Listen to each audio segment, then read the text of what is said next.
Hitler's message was simple: revenge and restoration. He transformed Germany's defeat into a rallying cry, promising to defy Versailles and reclaim lost honor. His speeches turned pain into purpose, uniting people under a vision of national rebirth. War was reframed as liberation, not aggression.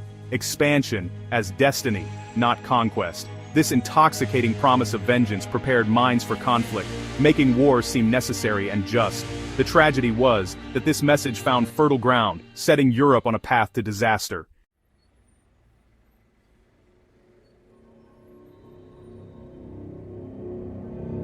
Before Hitler could wage war abroad, he had to conquer Germany itself. Appointed chancellor in 1933, he moved swiftly to dismantle democracy, using the Reichstag fire as a pretext to suspend civil liberties. Political opponents were silenced, parties banned, and dissent crushed through intimidation and violence. By summer, Germany was a one-party state, debate replaced by fear and propaganda. The Nazi regime recast dictatorship as unity, promising order in exchange for obedience. The state became a tool for enforcing conformity and eliminating opposition. Germany was now primed for the ambitions of its new leader.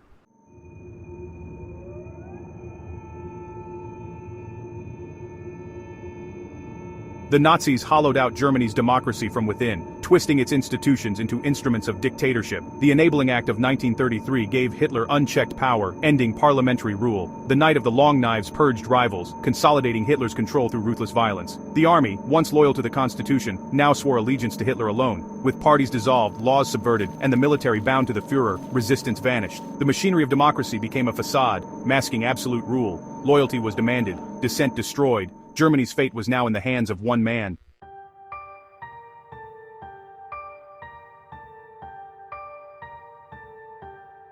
With democracy destroyed, the Nazis built a society ruled by fear and propaganda. The Gestapo and concentration camps enforced obedience, while suspicion turned neighbors into informants. Propaganda, led by Goebbels, controlled every medium, shaping thoughts and emotions.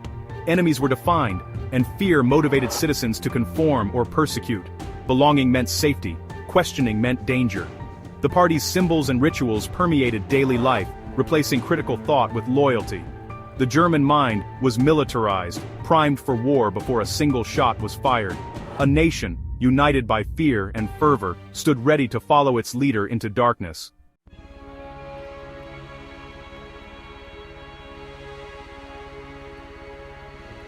The culmination of this internal conquest was the creation of a profound and national silence. It was not the silence of peace or contentment, but the heavy oppressive silence that falls when dissent is no longer possible. The voices that might have asked the most critical questions had been systematically extinguished. Where were the opposition leaders who could have challenged the rush to rearmament? They were imprisoned, exiled, or dead. Where were the journalists who could have exposed the government's lies and aggressive intentions? Their newspapers had been shut down or taken over by the state. Where were the judges who could have ruled that the regime's actions were unconstitutional? The legal system had been subverted to serve the will of the Führer. This enforced silence was perhaps the most important precondition for the war to come. A dictatorship preparing for a major conflict must first eliminate the one fundamental question that a free society can always ask: should we be doing this? The Nazi regime worked tirelessly to ensure that this question could not even be whispered. By controlling all information, punishing any form of opposition, and creating an atmosphere of constant surveillance, they effectively removed the nation's ability to engage in self-reflection or internal debate. The moral and practical arguments against war were never allowed to enter the public square. The only question that remained, the only one that the regime encouraged, was a logistical one: how fast can we move? This process turned Germany into an echo chamber. The public was fed a constant diet of propaganda that celebrated military strength, demonized its neighbors, and justified future aggression as a necessary act of national survival and destiny. Without any counter-narratives, these ideas became normalized and widely accepted. The very concept of peace was reframed. It was no longer seen as the absence of conflict, but as a temporary, undesirable state of weakness imposed by Germany's enemies.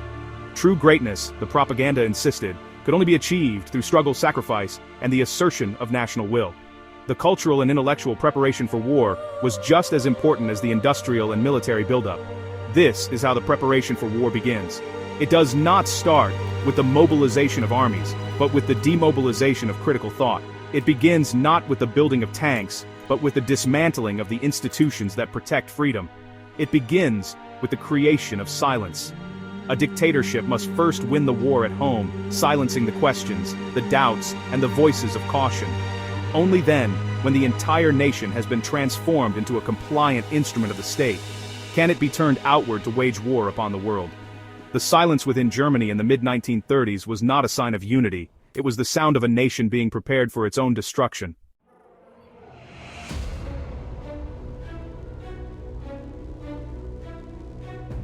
Once Adolf Hitler had crushed all opposition and consolidated his dictatorship, the focus of the Nazi regime shifted outward. The next phase was to transform Germany from a silent state into a formidable war machine. This monumental task was not presented to the German people or the world as a preparation for aggression. Instead, it was carefully and deceptively framed within a language of national restoration. The Nazis spoke of rebuilding, of recovering what was lost, and of Germany simply reclaiming its natural strength after years of humiliation. They promised to throw off the chains of Versailles, a phrase that resonated deeply with a population that had been taught to see the treaty as the source of all its suffering. This narrative was a powerful tool, masking military ambition under a cloak of righteous self-defense. Beneath this carefully constructed public language of revival, a much darker and more deliberate process was underway. Germany was being systematically reorganized for a future conflict. Every lever of the state was pulled to serve this single, overarching purpose. The nation's economy, its culture, its youth, and its infrastructure were all being retooled and reoriented toward war. The goal was not merely to restore the German military to its pre-1914 status, but to create a new kind of army, supported by a new kind of society, one that was totally mobilized, ideologically committed, and prepared for the immense sacrifices that total war would demand. The promise of restoring national pride was the public justification for a secret agenda of European domination. The symbols of this supposed restoration were everywhere. Sleek new airplanes, powerful tanks, and disciplined formations of soldiers were showcased in elaborate parades and propaganda films. These were not just presented as weapons of war, but as icons of a national rebirth. They were tangible proof that Germany was becoming strong again, that the shame of the past was being washed away by the steel of the present. The public was encouraged to admire and celebrate this growing military might, to see the soldier as the ultimate embodiment of German virtue, and to view discipline, sacrifice, and strength as the highest national ideals. The roar of a dive bomber and the rumble of a tank were presented as the sounds of a nation finding its voice again. However, the war machine that Hitler was building was composed of more than just steel and explosives. It was an intricate system that integrated every aspect of German life. It was made of factories and railways, but also of schools and youth organizations. It was built on the production of weapons, but also on the production of propaganda that filled newspapers and radio broadcasts. It was powered by engineering, but also by political loyalty and the ever-present fear of the consequences of disobedience. Every part of the German state and society was being interconnected and directed toward a single, unstated destination. While the world was being told Germany was simply healing, it was, in fact, forging a sword.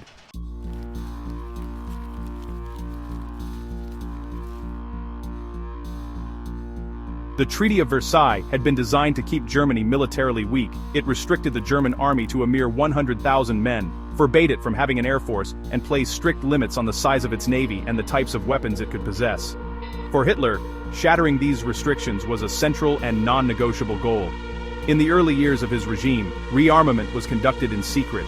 Cover companies, civilian aviation clubs, and even police units were used as fronts to develop forbidden weapons and train future soldiers and pilots. German industry was quietly given contracts to design and prototype tanks, aircraft, and submarines, all in direct violation of the treaty. This clandestine phase was a calculated risk, a period of hidden growth, while Germany was still vulnerable. Then, in March 1935, Hitler decided he was strong enough to drop the pretense. He publicly announced that Germany was reintroducing military conscription and officially creating an air force, the Luftwaffe.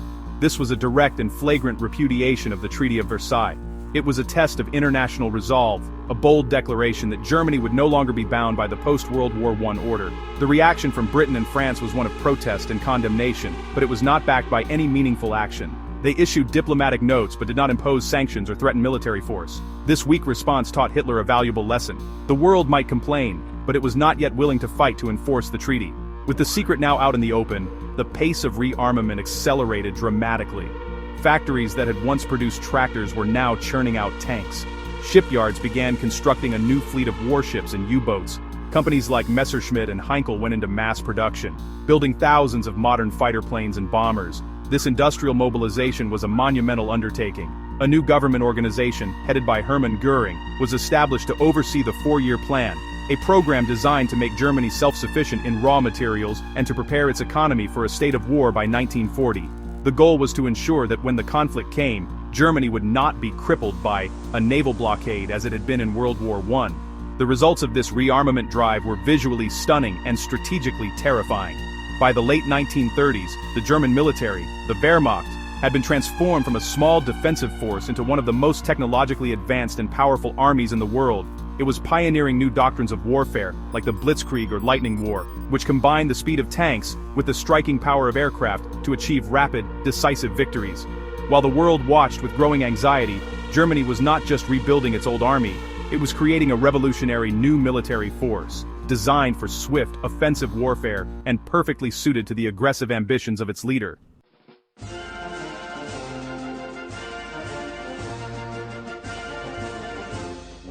The Nazi war machine required more than just advanced weaponry and a mobilized economy. It required a new generation of men, conditioned from their earliest years to be obedient, physically tough, and ideologically committed soldiers. This process of indoctrination began in childhood. The Nazi state sought to control the minds and bodies of its youth, bypassing the traditional influences of family, church, and school to create a direct line of loyalty to the Führer and the party. The entire German education system was reformed to serve this purpose. Curriculums were rewritten to emphasize military history, racial biology, and the glory of the German nation, while physical education was given precedence over academic pursuits to ensure a high level of fitness. The most powerful tool for this mass indoctrination was the Hitler Youth. Membership in this organization became virtually mandatory for all German boys. From the age of 10, they were taken from their families for regular meetings, drills, and camping trips. On the surface, it resembled a scouting organization, but its underlying purpose was far more sinister. The activities were designed to break down individuality and instill a sense of collective discipline and camaraderie. Boys were taught to march, handle weapons, and read military maps. They were subjected to constant political lectures and swore personal oaths of allegiance to Adolf Hitler. They were being systematically prepared, both physically and psychologically, for their future role as soldiers of the Reich. This militarization of childhood had a profound and corrosive effect on German society. It created a generation gap, deliberately turning children against the values of their parents. The Hitler Youth encouraged its members to be suspicious of any authority other than the party, and even to report parents or teachers who expressed dissenting views. The organization fostered an ethos of ruthless competition and blind obedience, teaching boys that weakness was a sin and that their highest duty was to the state. By the time these young men reached the age of military service, they were not just conscripts, they were true believers, convinced of their racial superiority and ready to die for their Führer without question. This long-term investment in human capital was just as crucial to Hitler's war plans as the production of tanks and planes. An army of ideologically motivated soldiers is far more effective than one composed of reluctant draftees. These young men would form the fanatical core of the Wehrmacht and later, the Waffen-SS. They would fight with a ferocity and brutality that would shock the world. The forging of the future soldier in the crucible of the Hitler Youth was a dark and patient strategy. It ensured that when the war finally came, Germany would have an almost limitless supply of manpower, not just trained in the arts of war, but fully committed to the hateful ideology that was driving it.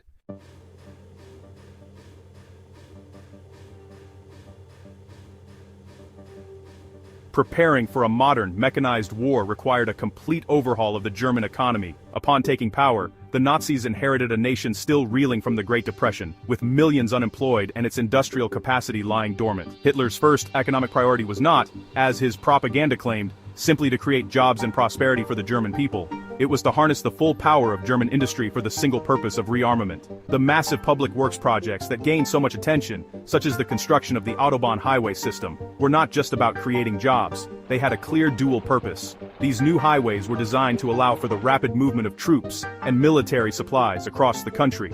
To finance this colossal military buildup, the Nazi regime employed a series of creative and deceptive financial schemes, masterminded by Hjalmar Schacht, the president of the Reichsbank.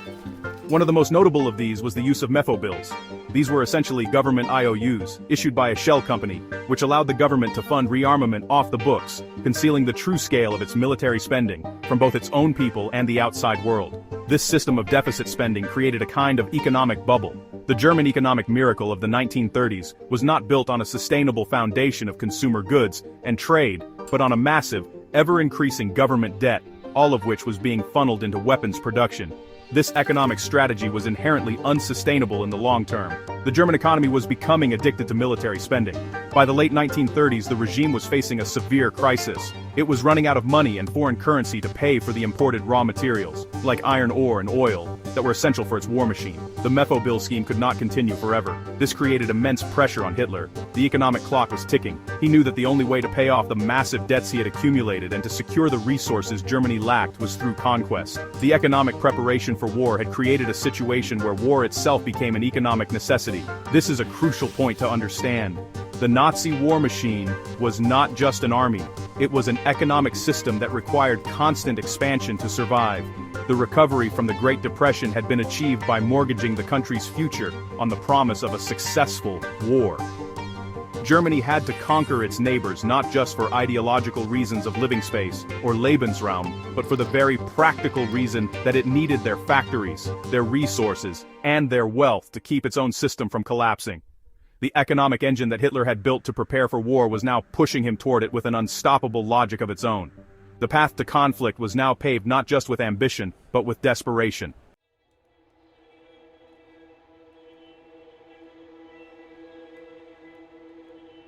A dictator learns far more from the silence of his adversaries than from their protests. Every broken rule that goes unpunished, every aggressive move that is met with hesitation, becomes a lesson. It teaches him about the fears and weaknesses of his opponents. Adolf Hitler was a master at reading these reactions. He understood, perhaps better than any other leader of his time, that the nations that had won the First World War were haunted by its memory. The immense loss of life, the shattered economies, and the psychological trauma of the trenches had created a deep and powerful aversion to another major conflict in Britain and France. This collective fear, this desperate desire for peace at almost any cost, would become the psychological landscape upon which Hitler would wage his diplomatic battles of the 1930s. He saw that the leaders of Europe were not eager for confrontation. They had built their political careers on promises of stability and recovery, not on calls for a new war. The populations they led still mourned a lost generation. Cities were filled with memorials, and families still felt the absence of sons, fathers, and brothers who had never returned from the fields of Flanders. This profound war weariness shaped every diplomatic calculation.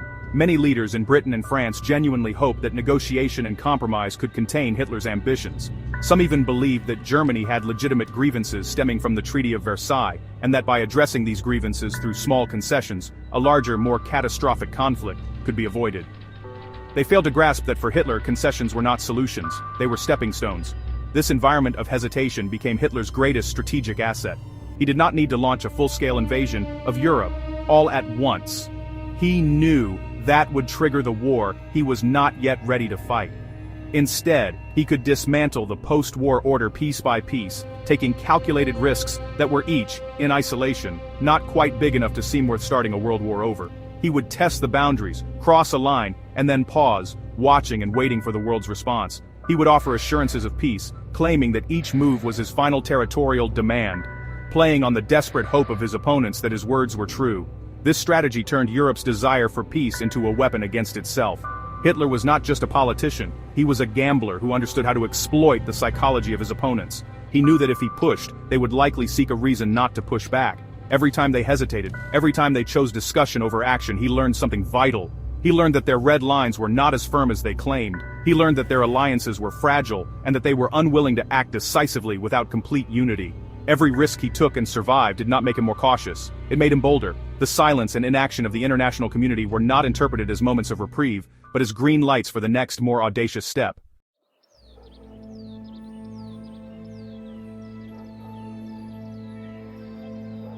The first major test came in 1935, when Hitler openly declared Germany's rearmament, a flagrant violation of the Treaty of Versailles. He announced the reintroduction of military conscription and the official creation of the Luftwaffe, Germany's air force. This was a direct challenge to the authority of the Allied powers. The reaction was exactly what Hitler had hoped for. There was vocal condemnation from London and Paris, and a formal protest was lodged at the League of Nations. But there were no economic sanctions, no military mobilization, no tangible consequences. Britain, in a move that fatally undermined any united front, even signed the Anglo-German Naval Agreement a few months later, effectively giving its blessing to a limited expansion of the German navy. The lesson for Hitler was clear: the treaty could be broken with impunity. The following year he escalated his probing. Having successfully tested the waters on rearmament, he now turned his attention to territory. The Treaty of Versailles had stipulated that the Rhineland, the German region bordering France and Belgium, was to remain a demilitarized zone.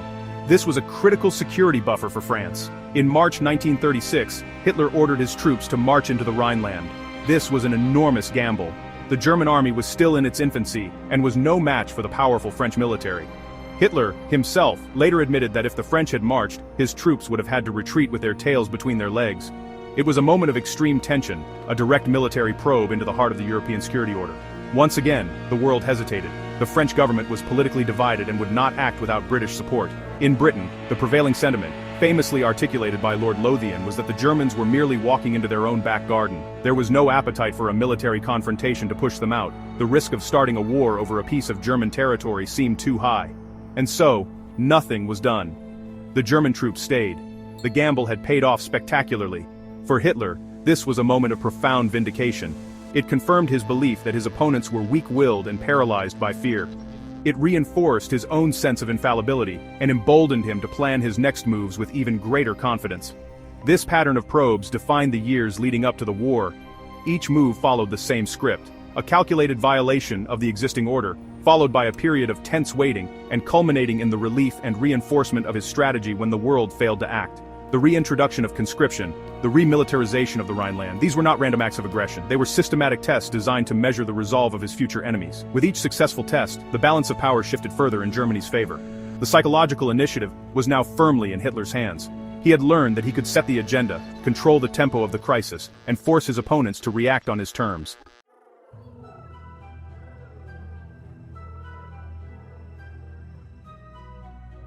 Every time Hitler took a risk and was met with inaction, his aggression was effectively rewarded. He was not punished for breaking the rules. He was given time. Time to build more tanks, train more soldiers, and solidify his control over the German state. Time to move his military forces into strategically advantageous positions. Time to convince the German people that his leadership was divinely inspired, and that his path was the only one to national greatness. The failure of the international community to draw a firm line did not preserve the peace. It made a future, larger war more likely by allowing the aggressor to become exponentially stronger. This is one of history's most dangerous and recurring patterns. Aggression that is not confronted early on does not fade away. It grows. The successful remilitarization of the Rhineland in 1936 was a crucial turning point. It was not just a symbolic victory. It had profound strategic consequences. With German troops and fortifications now stationed on the French border, Germany's western flank was secure. This made it far more difficult for France to intervene in Eastern Europe to protect its allies, such as Czechoslovakia and Poland. The buffer zone was gone. Hitler was now free to turn his gaze eastward, knowing that the French were far less likely to attack his newly fortified frontier. The world's hesitation had not just emboldened Hitler psychologically, it had handed him a concrete military advantage that would shape all his future plans for expansion. This pattern of rewarded aggression created a vicious cycle. Each successful gamble increased Hitler's prestige at home and his confidence on the world stage. It made him appear to be a brilliant strategist who could achieve great victories for Germany without firing a shot. This, in turn, weakened the position of the more cautious voices within the German military and government who had warned him against taking such risks. As his gambles continued to pay off, his authority became absolute, and his judgment went unquestioned. He was no longer just a leader, he was a prophet whose intuition seemed infallible. The world's inaction was inadvertently fueling the very cult of personality that was driving Germany toward war. The lessons Hitler learned in these early years were simple and devastating. He learned that promises of peace could be used as a smokescreen for acts of aggression. He learned that the democratic powers were slow, indecisive, and deeply divided. He learned that they would rather sacrifice the security of smaller nations than risk a direct confrontation. And most importantly, he learned that time was on his side. Each crisis that was averted through concession only gave him more time to prepare for the final crisis that he knew would not be averted. The avoided confrontations of the mid-1930s did not prevent a war. They merely delayed it, ensuring that when it finally came, it would be fought on Hitler's terms, at a time of his choosing.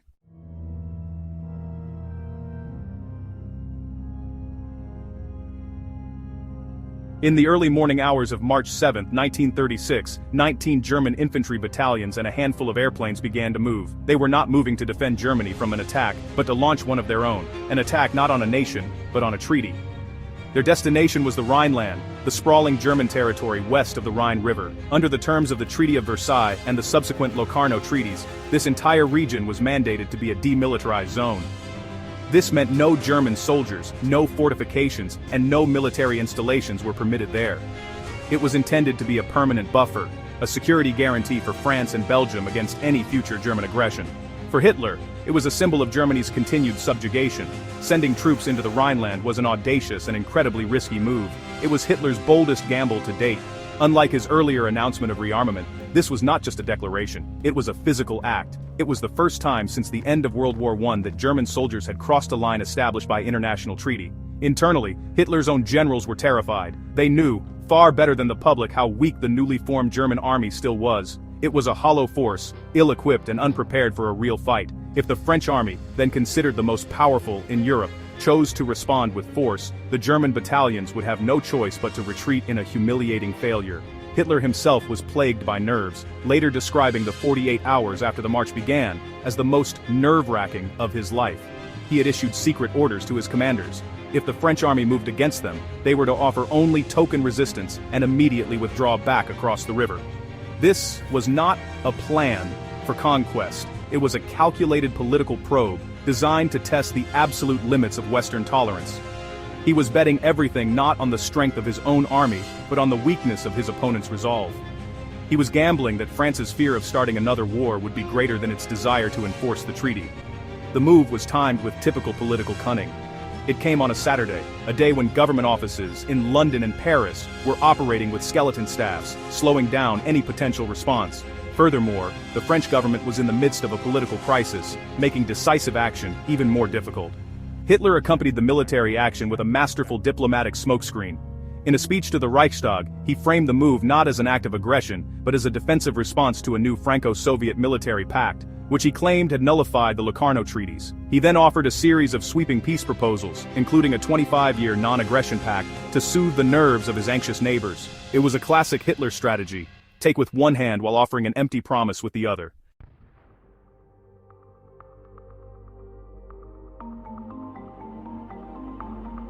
As news of the German advance spread across Europe, a tense silence descended upon the continent. In Paris, the French government was thrown into a state of panic and paralysis. Their military intelligence confirmed what Hitler's generals already knew. The German force was small and could be easily repelled. The French army could have marched into the Rhineland and crushed the German battalions with overwhelming force. Such a move would have been a catastrophic and possibly fatal blow to Hitler's regime, exposing him as a reckless gambler who had failed. It might have changed the entire course of the decade, but the will to act was not there.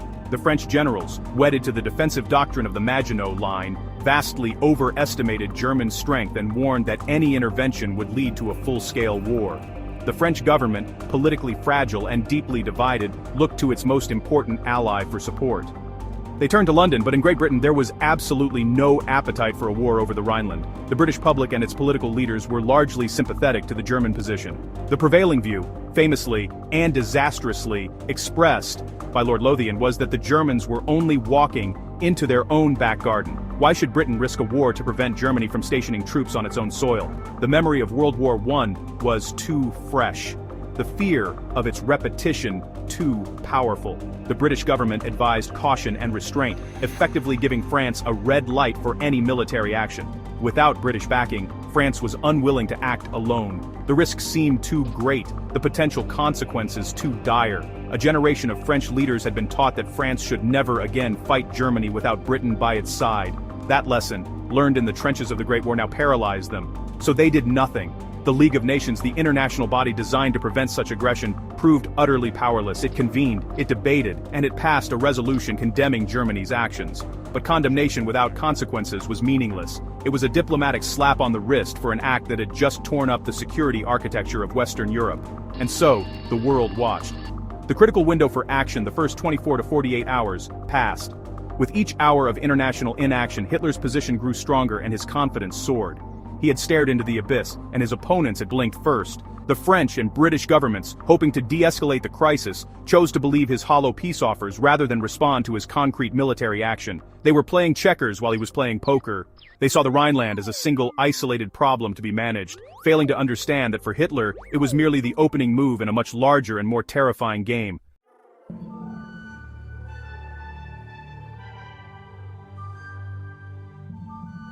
The Rhineland gamble was a spectacular success. After days of unbearable tension, it became clear that there would be no military response. The German troops stayed. They began constructing fortifications, transforming the former buffer zone into a hard western frontier.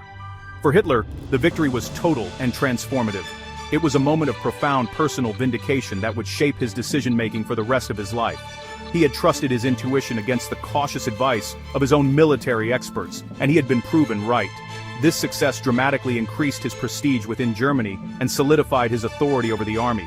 The generals who had doubted him were silenced, their warnings now seeming timid and foolish. This moment changed everything. The Rhineland crisis was perhaps the last chance to stop Hitler and the Nazi regime without resorting to a major world war. A firm and decisive response from France could have led to a swift German retreat and a humiliating political defeat for Hitler, potentially even leading to his overthrow by the German military.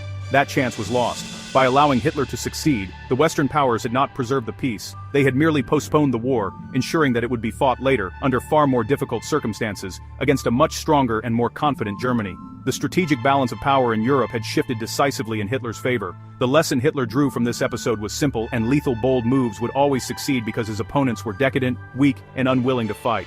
He concluded that Britain and France were bluffing, that their threats were empty, and that they would always choose peace at any price. This belief became a cornerstone of his foreign policy. It showed him that the post-war order, which had seemed so permanent, was actually a house of cards that could be blown down with a single decisive push. The fear of war that gripped his opponents was not a barrier to his ambitions. It was a tool he could use against them. The world was watching, but it was not stopping him. For the Nazi regime, the successful remilitarization of the Rhineland became undeniable proof of their leader's genius and their nation's resurgent strength. Propaganda celebrated it as the day Germany finally broke the shackles of Versailles and regained its full sovereignty. For Hitler personally, it reinforced his belief in his own destiny. Once a dictator learns that the world will hesitate, that it will back down in the face of a determined will, he rarely becomes more careful. He does not learn the lesson of caution. He becomes more ambitious, and Hitler was now more ambitious than ever.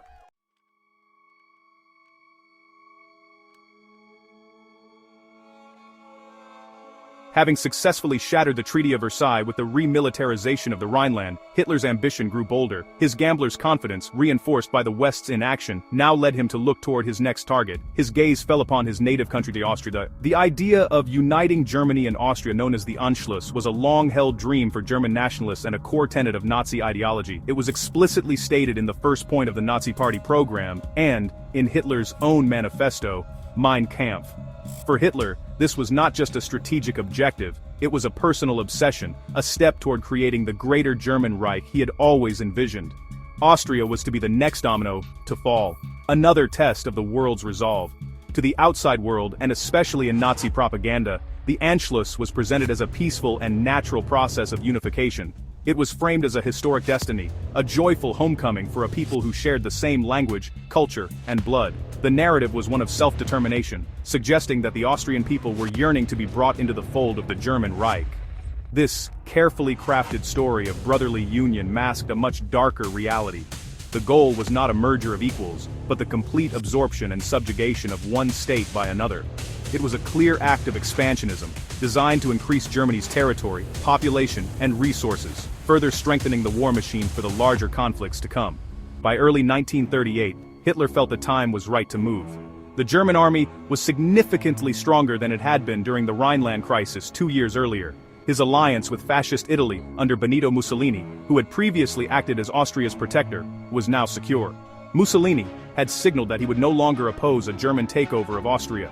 Internally, the Nazi Party in Austria had been working for years to destabilize the country from within, orchestrating demonstrations, acts of sabotage, and a relentless campaign of political intimidation. The stage was set for a crisis that Hitler could exploit, creating the pretext he needed to intervene while maintaining the illusion that he was merely responding to events. The strategy was one of manufactured chaos. Hitler would not begin with an outright invasion. Instead, he would apply immense political and psychological pressure on the Austrian government, forcing it to capitulate to his demands. He would use the threat of military force as a tool of blackmail, combining it with the internal disruption caused by Austrian Nazis. The plan was to break the will of the Austrian leadership, forcing them to hand over power without a single shot being fired in a major war. It was a new kind of conquest, one fought not on the battlefield, but in government offices and through radio broadcasts. Austria was to be a demonstration of how a country could be conquered from within, with the world watching helplessly.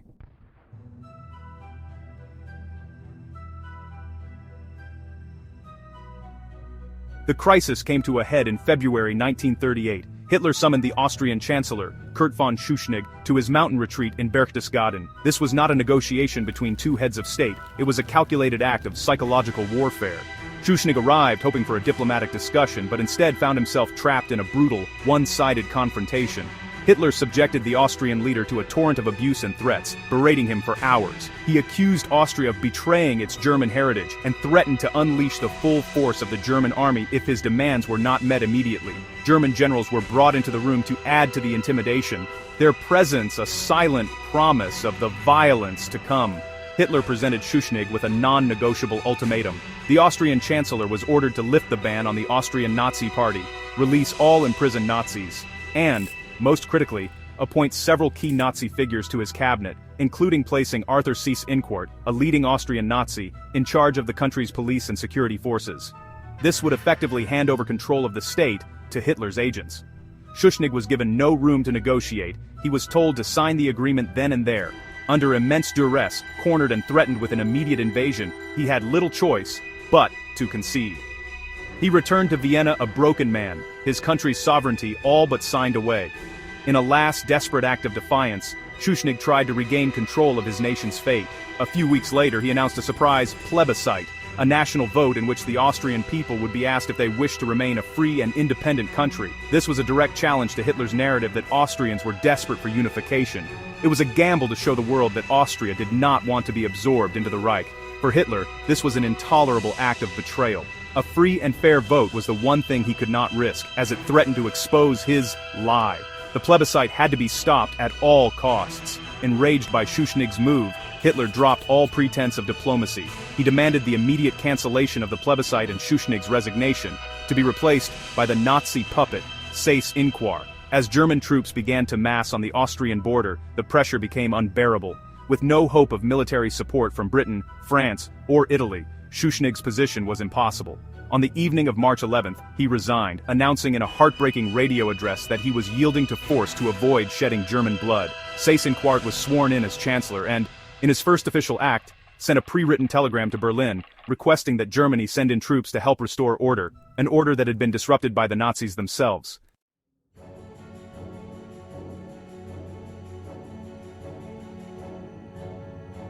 With the manufactured invitation in hand, German troops crossed the border into Austria on March 12, 1938. There was, no resistance. Instead of bullets, the German soldiers were met with flowers and cheering crowds in many towns and villages. A spectacle that was, heavily orchestrated and broadcast around the world by Nazi propaganda.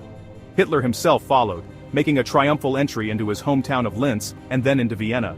The Anschluss was complete. Austria, a sovereign nation and member of the League of Nations, had ceased to exist. It was now a province of the German Reich. Another independent country had been erased from the map of Europe, not through a war, but through relentless bullying and the threat of overwhelming force. The international reaction was once again one of weakness and resignation. Britain and France lodged formal protests, but did nothing more. They were not prepared to go to war to save Austria. Some politicians were even relieved that the crisis had been resolved without a major conflict, choosing to accept Hitler's false narrative that this was a purely internal German affair. The Times of London ran a headline that captured the mood of appeasement, noting that the event had seemingly closed a chapter of European history without bloodshed. This muted response was exactly what Hitler had counted on. He had correctly predicted that the Western democracies would not fight for a country they saw as culturally German and strategically distant. The fall of Austria was a devastating blow to the European order, and a massive strategic victory for Hitler. Germany's territory was now larger, its population had increased by nearly 7 million, and its army had absorbed the Austrian military's men and equipment. More importantly, Germany now wrapped around the western half of Czechoslovakia, which was clearly destined to be Hitler's next target. The strategic defenses of Czechoslovakia were now outflanked, making the country far more vulnerable. The successful Anschluss had not satisfied Hitler's appetite, it had only whetted it. It was proof that his methods worked. Pressure works, risk works, aggression works. The lesson became stronger and clearer with each victory. The world's silence was not seen as a call for moderation, but as a sign of weakness to be exploited. Each time a border was crossed and the world did nothing, the price of stopping Hitler grew higher. In 1936, the cost was a police action in the Rhineland. By 1938, it would have required a major military confrontation to save Austria. With each step, the road to a general war became shorter and steeper. The annexation of Austria was not the end of a crisis. It was the successful rehearsal for the next one, which would bring Europe one step closer to the abyss.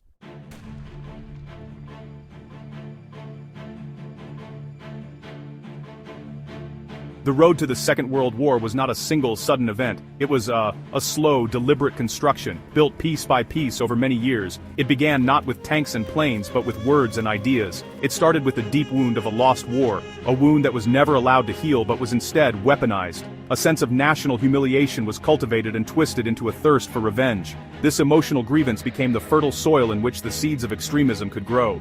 The promise to restore pride became a mandate to destroy the international order, setting a proud and modern nation on a collision course with the world, a path from which it could not easily turn back. Before Germany could be turned into a war machine, its own democracy had to be dismantled. The first battlefield was Germany itself, and the first casualties were freedom of speech, a free press, and political opposition. A sophisticated system of control, combining the terror of the secret police with the pervasive influence of propaganda, silenced all dissenting voices. Fear became a method of government, and obedience was reframed as patriotic belonging. A one-party state ruled by an infallible leader was created. This internal conquest was the essential prerequisite for external aggression, as it eliminated the questions and doubts that could have slowed the march toward war.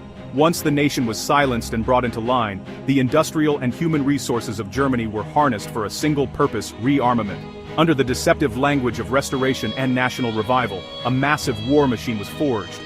Factories produced weapons, the economy was bent toward military self-sufficiency, and an entire generation of children was indoctrinated through organizations like the Hitler Youth, preparing them to be the future soldiers of the Reich.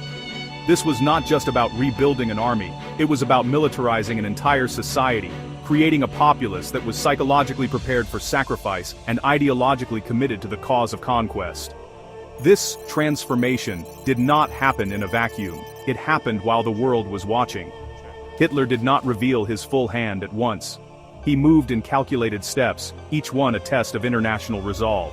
The reintroduction of conscription, the remilitarization of the Rhineland, the annexation of Austria, each move was a gamble that paid off. Each time the world hesitated, protested without acting, or chose to believe his false promises of peace, his position became stronger. Aggression was rewarded with time and territory, reinforcing his belief that his opponents were weak and decadent, and that his own destiny was to lead Germany to victory.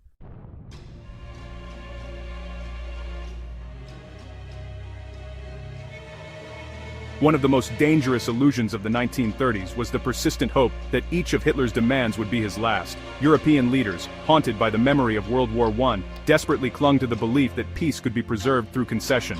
They engaged in a policy of appeasement, hoping that by satisfying what they perceived as Germany's legitimate grievances, they could pacify the dictator and avert another catastrophic war. They offered him the Rhineland. They offered him Austria. They would soon offer him parts of Czechoslovakia. With each concession, they told themselves and their people that they had bought peace for our time. But Hitler was not a statesman who could be pacified. His ambition was not limited to revising the Treaty of Versailles. His goals were, honestly, limitless. He did not see concessions as a path to a stable peace, but as signs of weakness to be exploited. Each territory he gained was not an end in itself, but a strategic stepping stone for the next move. Each diplomatic victory was not a reason to stop, but a green light to continue. The policy of appeasement was built on a fundamental misunderstanding of the regime they were dealing with. They were trying to solve a political problem, while Hitler was preparing for a racial war of annihilation and conquest. This pattern reveals a critical warning about the nature of unchecked aggression.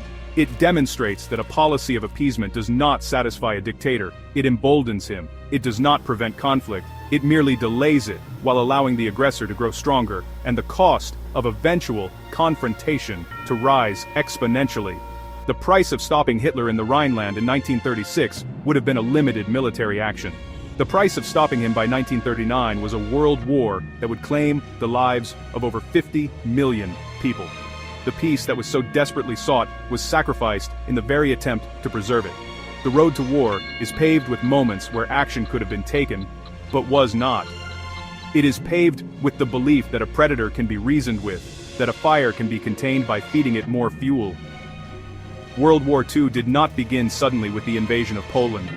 It was the logical, tragic, and inevitable conclusion of a series of smaller capitulations. It was the final result of a catastrophic failure to recognize that some threats cannot be negotiated with. They must be confronted. The world kept hoping the next step would be the last. But for a regime built on expansion and conflict, there is never a last step.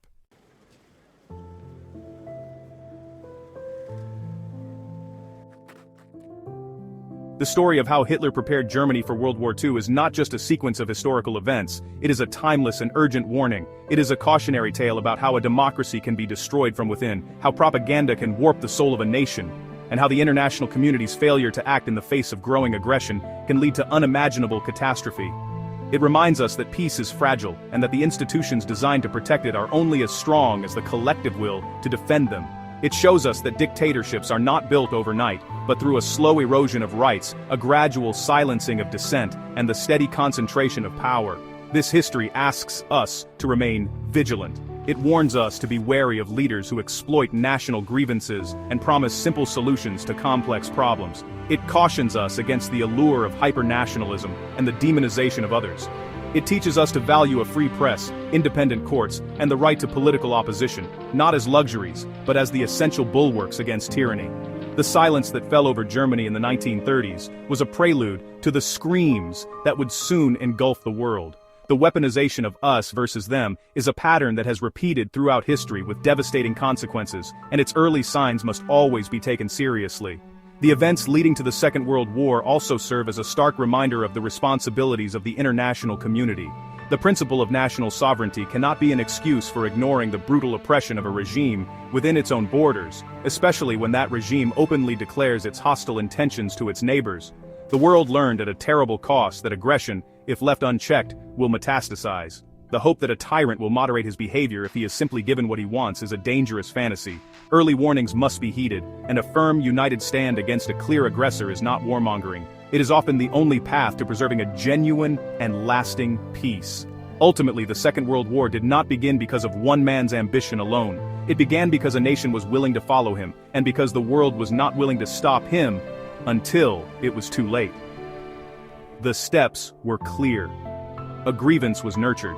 A democracy was broken, a war machine was built, and the world was tested again and again.